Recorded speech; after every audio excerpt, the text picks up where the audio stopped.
like, share, subscribe and press the bell icon for ऊंची आवाज India. नाजरीन, ऊंची आवाज इंडिया में आपका इस्तकबाल है।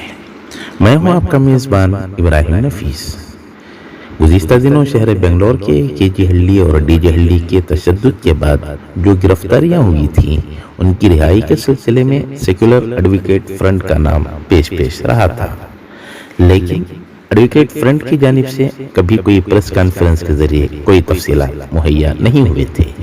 आज पहली मरतबे एडवोकेट फ्रंट की एक प्रेस कॉन्फ्रेंस मुनक़िद हुई, जिसमें बताया गया कि बेल्लारी जेल में कितने लोग मुक़य्यद हैं और कितने लोग रिहा हुए, और फिर बेंगलोर सेंट्रल जेल में कितने लोग मुक़य्यद थे और कितनों की रिहाई हुई।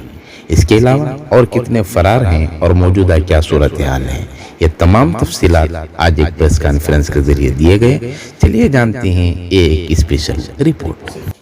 जिस वक्त KGHALLI DJHALLI का फसाद हुआ, उस वक्त से जो है हम लोग मुहर्रिक रहे हैं। तो जब बेगुनाह अफराद को गिरफ्तार किया गया तो हम लोगों ने उनसे वादा किया था कि भाई आप लोगों को डरने की ज़रूरत नहीं है। मुस्लिम वकला का जो ये ग्रुप, सेक्युलर एडवोकेट फ्रंट का जो ग्रुप है, वो आपके साथ है।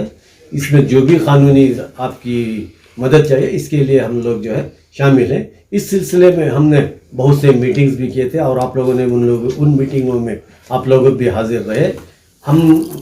हमने शुरू से जो मासूम, जो बेगुनाह अफराद थे, उन लोगों की पैरवी के लिए हम लोग आगे बढ़कर आए। और पूरे जो FIR हैं, ये बिलावजह जो 74 FIR आपने डाले हैं, ये गलत है।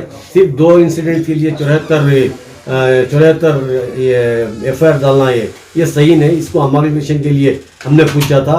हाई कोर्ट मॉनिटरिंग के अंदर जो है, जो भी इन्वेस्टिगेशन है हाई कोर्ट मॉनिटरिंग में करने के लिए, ये भी हमने पूछा था। इसका फ़ायदा ये हुआ कि जब UAPA की जब चार्जशीट फाइल हुई तो तकरीबन 80% आदमियों के खिलाफ जो UAPA को हटा लिया गया।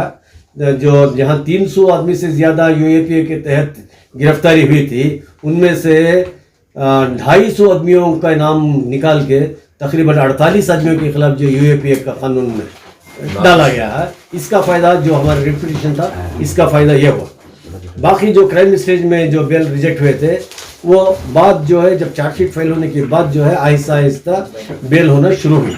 अब जैसे ही बेल देना शुरू हुआ तो बहुत से जो फैमिलीज थे, जो साहिब इस्तेताअत थे, जो पैसा खर्चा करने वाले थे, उन लोगों ने बेशतर वकीलों को जो है अपने तरफ से उन लोगों ने अप्रोच किया और उन लोगों की मदद से उन लोगों ने रिहाई देना शुरू की।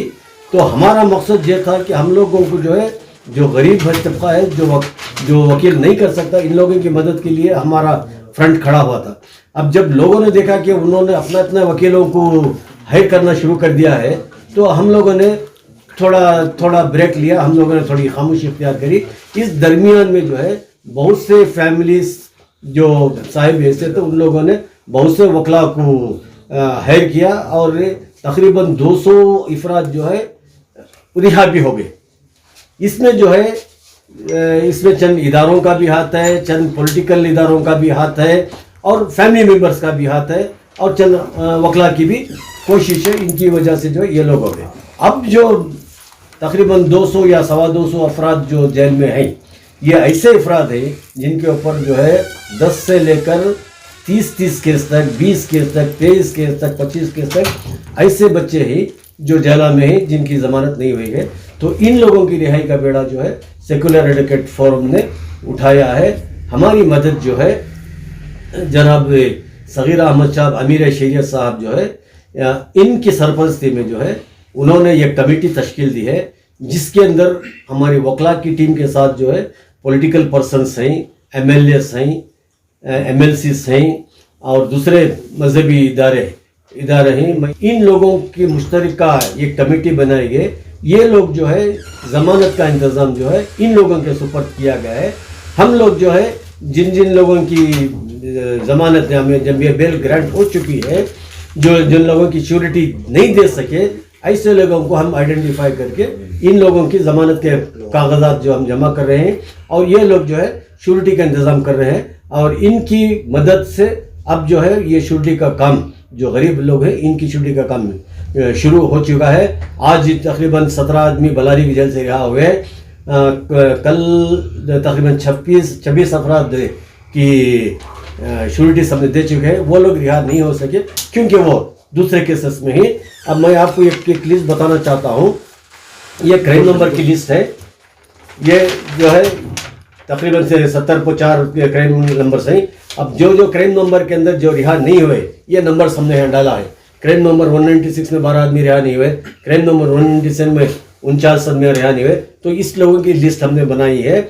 ये लोग जो है अभी ये जेल में ही, जो 10-15 जो केसेस हैं ऐसे आदमियों की, ये जो है हम इसमें कोई प्रायोरिटी नहीं देख रहे हैं। इस तरीके से हम लोग चाहते हैं कि रमजान से पहले इन लोगों की रिहाई हो। चूंकि अब कानूनी तौर पर जिस तरह की पहल हो रही है आपकी जानिब, आप लोगों की जानिब से, उसमें एक इल्ज़ाम ये भी आया है कि वहाँ का जो मकामी रुकने असम्बली है, एमएलए है, उसकी तरफ से कुछ एलिगेशंस हैं, श्योरिटीज रोकने पर कुछ पहल हुई है, ऐसे कुछ इल्ज़ामात हैं। क्या है हकीकत? जी, ये इल्ज़ामात है। इस सिलसिले में जो है हम लोगों ने जनाब ज़मीर भाई से और जनाब सिद्धरामैया साहब से इसकी शिकायत की थी कि भी जो मकामी एमएलए है ये लोगों ने श्योरिटीज में या बेल देने में इनकी रुकावट हो रही है, लिहाजा उनको रोक लगाया। तो हम लोग जो है वहीं शाहुल हमीद और इश्ताक अहमद साहब सिद्धरामैया के घर पे हाजिर थे। उस वक्त सिद्धरामैया साहब ने अखंड स्मृति को बताया था और उसने वहाँ पे वादा किया था कि मैंने सिर्फ मेरे 4 आदमी से मेरा इख्तलाफ है,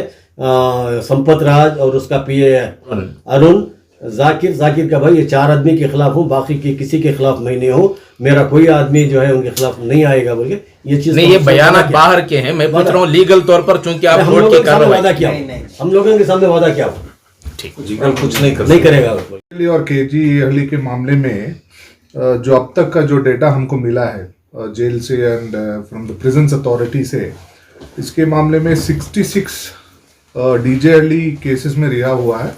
99 लोग KGHALLI केसेस में, टोटल जो है 165 जो रिलीज हुए हैं। टोटल इनमेट्स जो अंडर ट्रायल्स है वहाँ पे 375 हैं बेंगलुरु जेल में थे, उसमें 165 टोटल रिलीज हुए। 210 का जो रिहाई बाकी है, उनके ऊपर मल्टीपल केसेस है। ये रिहाई के लिए जो है हम कोशिश कर रहे हैं और अब तक तो लगभग 18, आज का जो डेटा है 18 लोग हमने रिलीज करवाया है श्योरिटी देख के। और जो बाकी जो है बल्लारी से जो है उसमें जो है 16 रिहाई बाकी है। उसमें 81 टोटल इनमेट्स थे, अंडर ट्रायल्स थे बल्लारी जेल में, उसमें 53 रिलीज हो हैं और 16 जो है वो रिलीज होने का बाकी है। उनका जो हमने एक हफ्ते में हम कोशिश करके उनको बाहर लेके आ जाएंगे। एब्सकॉन्डिंग जो है, अब जो इन्वेस्टिगेशन जो पेंडिंग है नए जो स्पेशल सीसी दोनों केसेस हैं KGHALI और DJHALLI में, उसमें जो है 93 एक्यूज जो है वो अभी तक पेंडिंग है। तो उनका भी मसला आएगा, उनका भी हम कोशिश करके जो है उसको सुलझाने का कोशिश करेंगे। As far as trial is concern, जो ट्रायल है वो भी चलाने के लिए हम कमेटी बनाए हैं, सब कमेटी जो क्रिमिनल एक्सपर्ट्स हैं, मुजफ्फर साहब हैं, उस्मान साहब है, और हम सब चलाएंगे उसके बारे में, ट्रायल जो है वो चलाएंगे। तो मामला जो है अब तक ख़त्म नहीं हुई है, पेंडिंग है और उनका इन्वेस्टिगेशन। सर, ये इन्वेस्टिगेशन किसकी जानिब से? NIA की जानिब से होगी, CCB की जानिब से होगी? NIA की जानिब से, NIA के जानिब से। जो स्पेशल CC है 151 और 141 ऑफ 2021, जो पुराना जो क्राइम नंबर था 195 जो DJHALLI मामले में, और क्राइम नंबर 229 जो है KGHALI मामले में। तो इसके बारे में जो टेक्निकल एस्पेक्ट्स है, UAPA जो फाइलिंग किए गए हैं, हम जो द फर्स्ट बेल पिटीशन हम UAPA के अंतर्गत जो है वो हम लोग फाइल किए हैं। DJHALLI में 24 केस में UAPA लगा हुआ है और 24 लोगों को ऊपर, और KGHALLI में 25 लोगों को ऊपर UAPA लगा हुआ है। तो ये जो पिक्चर है, पहले पूरा लोगों के ऊपर जो पहले पूरे लोगों के ऊपर जो UAPA लगा हुआ था, अभी इन्वेस्टिगेशन का बाद जो चार्जशीट फाइल करने से हमारे को ये पता लग रहा है खाली 49 लोगों का ऊपर ये UAPA लगा हुआ है। अभी इसमें 7 अब्सकॉन्डिंग है, 49 में 49 में 7 अब्सकॉन्डिंग है, 7 अब्सकॉन्डिंग है। हम जो केस अगर ये लिया है, जो 9 आदमी का 9 अक्यूज का ये बेल एप्लीकेशन हम फाइल किया है डीजे हल्ली के, और 10 अक्यूज का पिटिशनर का केजी हल्ली में हम फाइल कर रहे हैं। लेकिन बहुत ताखिर से आप लोग मैदान में आए हैं, क्या रीजन है? सेक्युलर फ्रंट जब बिगिनिंग में शुरू हुआ तब हम लोगों को भी बुलाए थे, इसमें कुछ अपना ही वजह था, हम लोग इसमें शामिल नहीं हुए, जिसका अफसोस अब मुझे हो रहा है। जो हम लोगों ने गलती की, हम लोग क्या सोचे, ये टीम वर्क में काम नहीं होएगा, अपना अपना काम जो है कम्युनिटी के लिए हम सर्व करेंगे, अपनी तरफ से 15 आदमी को वकालत करेंगे, दूसरा एडवोकेट अपनी तरफ से करेगा बोल के हम सोच। लेकिन हमको थोड़ा देर से मालूम हुआ कि एक यूनाइटेड कलेक्टिव वर्क से हम जल्दी सबको बाहर ला सकते हैं। इसलिए ये सेक्युलर एडवोकेट्स फ्रंट में मेरा जो ज्वाइन होना, शामिल होना बहुत देर हुआ, लेकिन अभी तो मैं बहुत खुश हूँ। 1-2 महीने से इन लोगों के साथ हूँ, तो फुल्ली कमिटेड लोग हैं, 100% कमिटेड है। इनके साथ काम करने के लिए अच्छा लगता है। इंशाल्लाह ये काम हम लोग सभी केस ख़त्म होने तक इनके साथ रह के सभी का केस ट्रायल करके इंशाल्लाह हम लोग सबको बाहर निकालने का कोशिश करेंगे। सर, आप ताखिर से आए, लेट से आए, ये अलग चीज़ है, लेकिन फ्रंट की जानिब से जो एक्टिविटीज शुरू होना था वो भी बहुत लेट हुए हैं, क्या रीजन? फ्रंट का जहाँ तक मुझे मालूम है, पहला दिन जिस दिन ये इंसिडेंट हुआ उसका अगला दिन से ही ये लोग काम करना शुरू करेंगे। लेकिन जमानत मिलने का जो रहता है ना, ये जो लीगल चीज़ें जानने वालों को बिल्कुल मालूम रहता, क्राइम स्टेज में जब तक इन्वेस्टिगेशन कंप्लीट नहीं होता उसमें बेल नहीं मिलता है। इसलिए बेल का कोशिश करने के बावजूद भी बेल नहीं मिला। लेकिन अभी तो चार्जशीट हो गया, यूएपीए में भी चार्जशीट हो गया, बेल मिलना शुरू हुआ, तो सब समझते हैं कि अभी काम कर रहे हैं। हकीकत में अभी नहीं, क्राइम स्टेज में ही कोशिश कर रहा था, सबका बेल एप्लीकेशन रिजेक्ट हुआ। पीआईएल डालना था वो भी ये लोग डाल दिए थे, दूसरी जो पॉलिटिकल जो अप्रोच करना था वो भी करे, सब कुछ काम करके सीनियर्स को एंगेज करना था वो भी काम कर लिए थे। तो इसमें कोई देरी नहीं हुआ, लेकिन रिजल्ट मिलने में देर हुआ है, वो यहाँ का सिस्टम का इशू है। नाजरीन, हमारी ये रिपोर्ट आपको कैसी लगी हमें ज़रूर इत्तला करें, और अभी तक आपने हमारा चैनल सब्सक्राइब नहीं किया है तो सब्सक्राइब कर लें और नीचे घंटी के बटन को दबाएं ताकि हर नोटिफिकेशन आप तक बराबर पहुंचे। शुक्रिया।